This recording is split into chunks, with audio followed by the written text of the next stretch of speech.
morning, Hebron. Good morning. Most of you probably know Natalie as a kind, smart, and caring person. But for me, she's a little bit more than that. Natalie is the type of person who brings her own peanut butter to the dining hall. Literally. Whether it's a late night study session, a Harry Potter marathon, or just a walk across campus, Natalie has a way of making ordinary moments feel special. She brings laughter and a little bit of craziness to everything she does. Just like her peanut butter, she makes everything better. So please help me welcome my friend and the future doctor of medicine, Natalie Lutalo.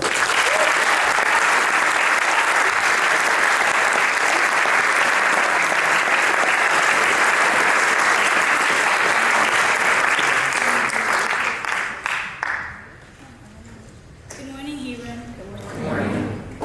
Before I present my last word, I want to take this opportunity to thank people who have immensely contributed to my time here at Hebron.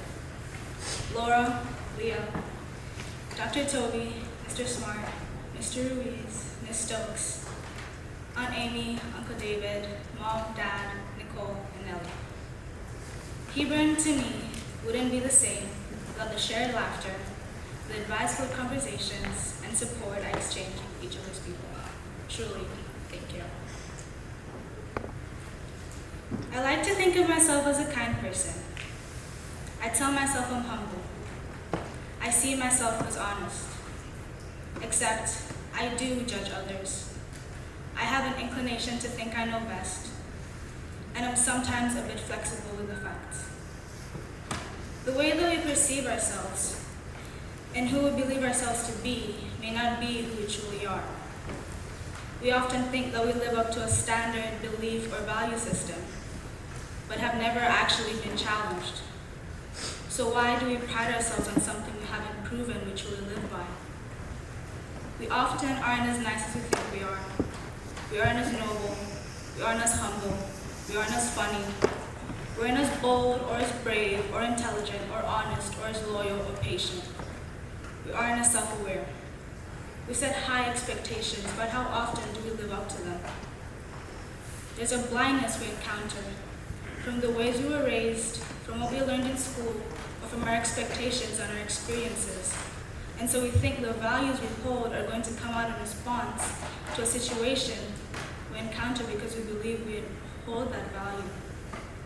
We may pride ourselves on being someone brave enough, caring enough, or even noble enough to stand up for others. But when students bully or mock other students or even teachers, how do you respond? Do you stand up for that person? Do you stand against the bullying, the mocking, the cruelty? We may pride ourselves on being loyal and honest friends, but how many rumors do we carry on rather than shut down? What about honesty? How many of us can get through a day without spicing up the truth, hiding a little detail here or there, or secretly thinking something unkind only to mask it behind a practiced smile?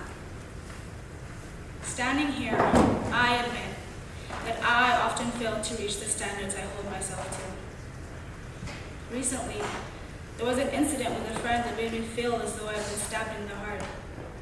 Given the situation, I had an expectation of how my friend should have reacted, and they didn't meet it. It changed my whole perception of who I thought the person was. I wasn't simply disappointed, I was devastated. I felt they owed me more than that. I thought I meant more to them, but their actions made me wonder if I had meant anything. I was overcome with anger and expressed harsh judgment. Given the situation, the values I was taught, and the morals I carry with my heart, I should have reacted with kindness and extended grace and compassion. I should have been forgiven, but I wasn't. I let my anger fuel my reactions. It infused the words I said, and even the words I felt to say. Reflecting on this brought me to tears because it destroyed the perception I had of myself. As a girl who loves Jesus and was raised in a church-going household, I believed myself to be one who carried love, compassion, and humility, but nowhere were these values present where they were supposed to be in my reactions to the situation. After reflecting, I saw that there had been many other moments I responded with attributes that differ from the person I thought I was. Moments I chose bitterness and arrogance over gratitude and humility. Moments I chose to stay silent rather than stand up. Moments of pride. Moments that really oppose the perception I had of myself. I know I don't face this alone. It's time we acknowledge the gap between our ideals and our actions, to not walk around without looking at our true selves in the mirror. But what happens if we do?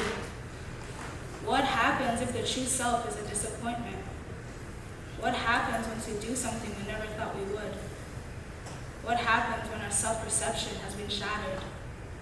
Defeat, shame, genuine awakening. For me, it was all of them. But I know it doesn't end here. This is life. The person we are will continue to be redefined. And we must not be blind. We must choose to be honest with ourselves about who we truly are, because then we can make every community we join better and become people we are proud of. Thank you.